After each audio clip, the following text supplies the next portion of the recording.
Hello everyone, now welcome back to this channel once again. It's me, Shrestha, and you are watching the Excellent Education channel. In this channel, you will be getting lots of lectures related to the mathematics. Okay, and in today's lectures, I'll teach you about the geometric progression. In my previous lectures, I have completed all the arithmetic progressions chapters, these topics, subtopics, and their numerical problems. Now from today onwards, we'll be doing the geometric progression.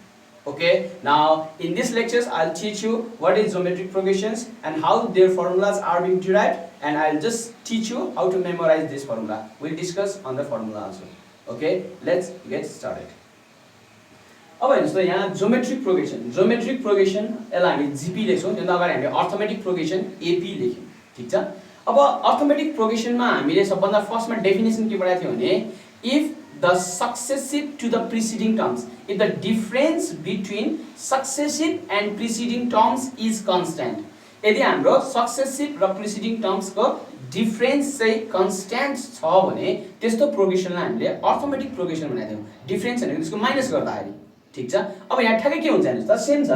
if the ratio of successive हैन same त्यही हो, त्यो difference को ठाउँमा ठ्याक्कै रेशियोले replace गर्दिने हेर्नुस् त, ratio if the ratio of successive to the preceding terms of any sequence or series is constant, then it is called geometric progression. हेर्नुस् त, त्यहाँनिर हामीले के पढाएको थियो, मानौ यहाँनिर 2 4 8 16 डट डट डट भने मानौ एउटा यस्तो सिक्वेन्स छ, अनि अर्को हाम्रो सिक्वेन्स छ 2 4 6 8 10 डट डट। हेर्नुस् त, यहाँ मैले दुईटा सिक्वेन्स लेखेँ, हेर्नुस् है, एकदमै बुझ्नुपर्छ यो।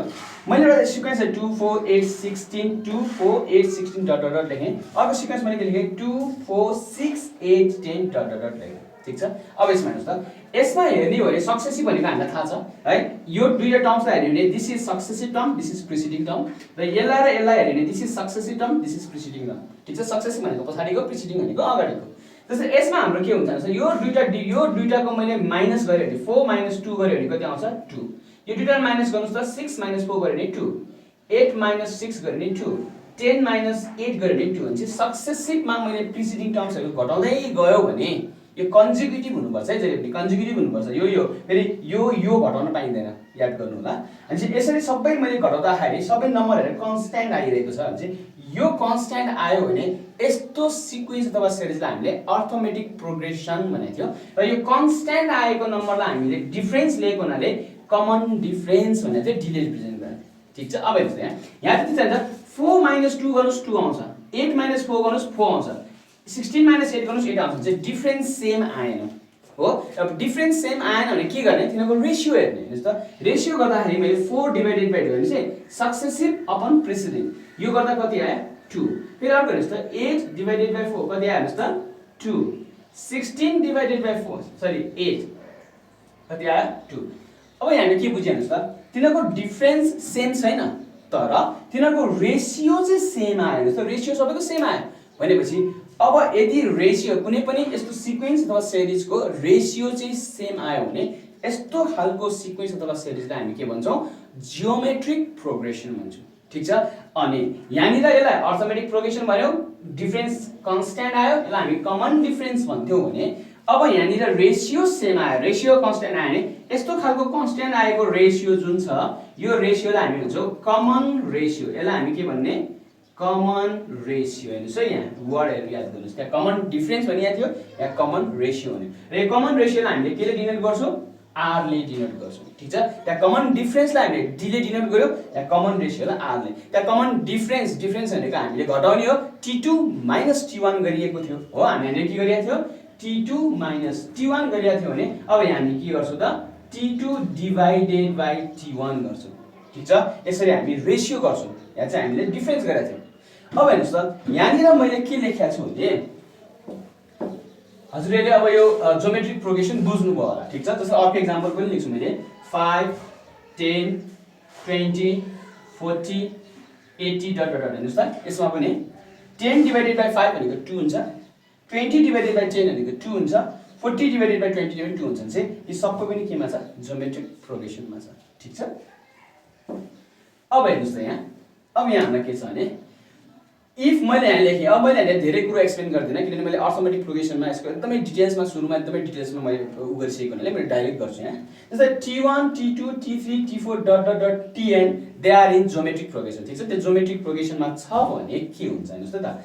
कमन रेशियोको हाम्रो फर्मुला थाहा पाइहाल्यौँ, T2 डिवाइडेड बाइ T1 और T3 डिवाइडेड बाइ T2 नि भयो। Successive divided by preceding, successive divided by preceding. अनि हाम्रो एउटा सबैभन्दा इम्पोर्टेन्ट फर्मुला भनेको यो कमन रेशियो। त्यतिखेर हाम्रो एपीमा म यहाँ एपी हेरेर लेखेँ, हाम्रो एपीमा सबभन्दा फर्स्टमा हामीले डी को फर्मुला हाम्रो के थियो, T2 माइनस T1 अथवा T3 माइनस T2। हेर्नुहोस् सेम छ, तपाईँ एनालोगस गरेर पढ्नु, सेम छ। यहाँ डिफरेन्स, यहाँनिर डिभाइडेड बाइ। ठिक छ, अब हेर्नुहोस् है, मैले त्यतिखेर के भनेको थिएँ नि, अब हेर्नुहोस् त 2 4 8 16 यो केसम्म, यो भनेको हाम्रो अर्थमेटिक सरी यो जियोमेट्रिक प्रोग्रेसनमा छ। र मैले अर्थमेटिक प्रोग्रेसनमा मैले के एक्सप्लेन गरेको थिएँ हजुरहरूलाई याद होला, हेर्नुहोस् त। अर्थमेटिक प्रोग्रेसनमा के भनेको थिएँ, मैले यो कमन डिफरेन्स जुन छ प्रत्येक टर्म्समा मैले कमन डिफरेन्स एड गर्दियो भने त्यसको सक्सेसिभ टर्म्सहरू आउँछ हो। जस्तै यसको डिफरेन्स, कमन डिफरेन्स भनेको हाम्रो कति छ त, 2 छ। मैले फर्स्ट टर्ममा 2 जोड्दै भने सेकेन्ड टर्म आउँछ, सेकेन्ड टर्ममा 2 जोड्दै भने थर्ड टर्म आउँछ, थर्ड टर्ममा 2 जोड्दै भने फोर्थ टर्म आउँछ। भने चाहिँ कुनै पनि टर्म्समा मैले 2 कमन डिफरेन्स एड गर्दै जाँदाखेरि हाम्रो सक्सेसिभ टर्म्सहरू भेटिएको थियो। त्यसै गरेर हामीले फर्मुलाहरू डिराइभ गरेका थियौँ हो। अब यहाँ पनि सेम त्यही हुन्छ। हेर्नुहोस् त, यहाँ के हुन्छ भने मैले यसको रेशियो, कमन रेशियो हाम्रो कति छ त, 2 छ। हेर्नुहोस् त, कमन रेशियो 2 छ भने अब मैले प्रत्येक टर्म्सलाई के गर्नु पर्यो त, मैले नेक्स्ट टर्म पाउनको लागि मल्टिप्लाई गर्नु पर्यो। ओके, हेर्नुहोस् त, मैले यो फर्स्ट टर्मलाई 2 ले मल्टिप्लाई अथवा कमन रेशियोले मल्टिप्लाई गर्दिने के आउँदो रहेछ त, सेकेन्ड टर्म आउँदो रहेछ। यो सेकेन्ड टर्मलाई मैले फेरि 2 ले मल्टिप्लाई गर्दा आउँछ थर्ड टर्म आउँछ, फेरि थर्ड टर्मलाई मैले 2 ले मल्टिप्लाई गर्नुस् त, हेर्नुस् त, यहाँ फोर्थ टर्म आउँछ। भनेपछि यहाँ के रिस्ता हामी जान्नु पर्यो भने कुनै पनि हामीले टर्म्सहरूलाई यदि कमन रेशियोले मल्टिप्लाई गर्दैन त्यसको सक्सेसिभ टर्म्सहरू आउँदो रहेछ। ठिक छ, अब हेर्नुहोस् त फर्मुला कसरी डिराइभ हुँदो रहेछ। अब हेर्नुहोस् है त, अब हेर्दाखेरि हामीले यहाँनिर के छ भने फर्स्ट टर्ममा त हामीले जहिले पनि ए सपोज गर्छौँ होइन, फर्स्ट टर्ममा हामीले ए सपोज गर्छौँ। हेर्नुहोस् यहाँ फर्मुला आउने तरिका, हामीले फर्मुला कसरी याद गर्छौँ त, फर्स्ट टर्म भनेको ए हो। अब हेर्नुहोस् T2 को फर्मुला हाम्रो के हुन्छ, कुनै पनि टर्म्सलाई हामीले त्यसलाई केले कमन रेशियोले मल्टिप्लाई गरिदियो भने त्यसको नेक्स्ट टर्म आउँछ। भने T2 को फर्मुला हाम्रो a इन्टु r हुँदो रहेछ। हेर्नुहोस् त, अब T3 भनेको के हुन्छ, यो टर्मलाई मैले कतिले मल्टिप्लाई गर्नु पर्यो, r ले। T2 लाई मैले r ले मल्टिप्लाई गर्दा कति आउँछ, T3 आउँछ। भने मैले ar इन्टु r, यो भनेको के हुन्छ, ar स्क्वायर। भने T3 को फर्मुला के रहेछ, ar स्क्वायर रहेछ। त्यसै गरी T4 हेर्नुहोस् त, T4 भनेको मैले यो ar स्क्वायरलाई r ले मल्टिप्लाई गर्दा के आउँछ, ar क्युब आउँदो रहेछ। हेर्नुहोस् यहाँ फर्मुलाहरू हो हैन, हामी के थाहा पायो भने प्रत्येक टर्म्सलाई मल्टिप्लाई गर्दै गयो भने त्यसको सक्सेसिभ टर्म्सहरू आउँछ।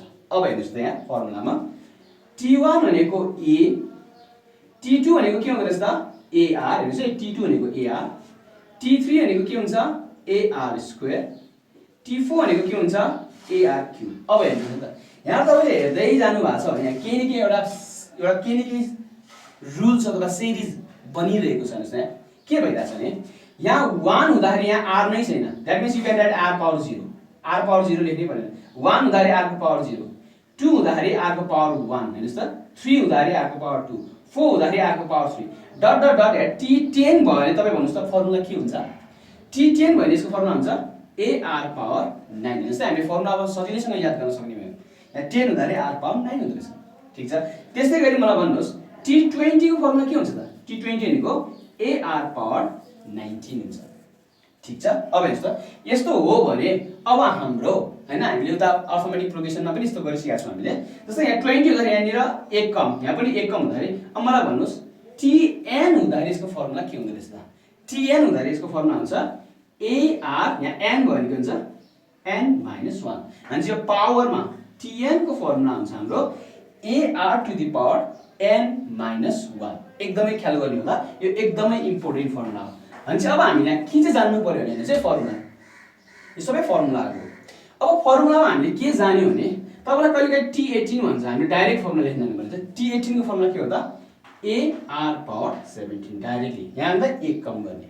ठीक छ, हो यसरी हामी फर्मुलाहरु सजिलैसँग याद गर्न सक्छौं। अब हेर्नुस् त, म यहाँ थोरै मैले अर्थमेटिक प्रोग्रेसन पनि रिभाइज गरे। त्यतिखेर हाम्रो T18 को फर्मुला हजुरले थाहा छ, T18 को फर्मुला यतिखेर के हुन्छ, T18 भनेको a + 17d हुन्थ्यो हैन यहाँ 18 हुँदा यहाँ 17 हुन्थ्यो तर यहाँ चाहिँ कस्तो थियो हामीले त्यहाँ प्रत्येक टर्म्समा एड गर्दै जानु भएको हुनाले त्यहाँ हाम्रो a plus 17d आयो तर हामीले मल्टिप्लाई गर्ने भएको हुनाले a into r power 17 ठीक छ यो फर्मुला याद गर्नु होला आजको हाम्रो लास्टमा के भन्नु पर्यो भने हामीले जानेको भनेको कमन रेशियोको फर्मुला हाम्रो के हो t2 upon t1 र अर्को tn को फर्मुला हो हाम्रो ar power n minus 1 ल यो फर्मुलाहरु हजुरले जान्नु पर्यो ठीक छ अब नेक्स्ट भिडियोमा म हजुरलाई यसको न्यूमेरिकल प्रब्लम्सहरुको बारेमा बताउँछु र नेक्स्ट भिडियो हेर्नको लागि सबभन्दा फर्स्टमा तपाईहरुले यसको यो कन्सेप्ट यसको फर्मुलाहरु चाहिँ जानेर बस्नु होला ठीक छ अनि त्यसपछि हजुरहरुलाई त्यो न्यूमेरिकल प्रब्लम्सहरु गर्न एकदमै सजिलो हुन्छ र कुनै पनि सिरिजहरु नछोड्नु होला किनभने हरेक सिरिजमा मैले यसबाट आउने अब यसको लिंकहरु हुन्छ हैन लिंक भन्नाले यसमा चेन जस्तै यो बुझिएपछि अब आउने नेक्स्ट सिरिज मजाले एकदमै सजिलैसँग बुझिन्छ ठीक छ र मेरो च्यानल हजुरहरुले सब्स्क्राइब गर्नु भएको छैन भने सब्स्क्राइब गर्नु होला मेरो च्यानलको नाम हो एक्सलेन्ट एजुकेसन च्यानल ठीक छ त्यसमा सब्स्क्राइब गर्नुस् र त्यसमा तपाईहरुले यससँग लिंक चेन भएका यसमा चेनमै बसेका चेन बनाएर रहेका जति पनि लेक्चर्सहरु छन् नि त्यो लेक्चर सबै तपाईहरुले त्यहाँ भेट्नुहुन्छ र कुनै बुझिएन भने त्यो लेक्चर्सबाट तपाईहरुले बुझ्न एकदमै ठूलो मौका पाउनेछ त्यसलाई सब्स्क्राइब गर्नु होला okay if you like this video click on the like button and if you have any comments put comments on the comment box ठीक छ thank you for watching see you in the next video till then have a good time bye bye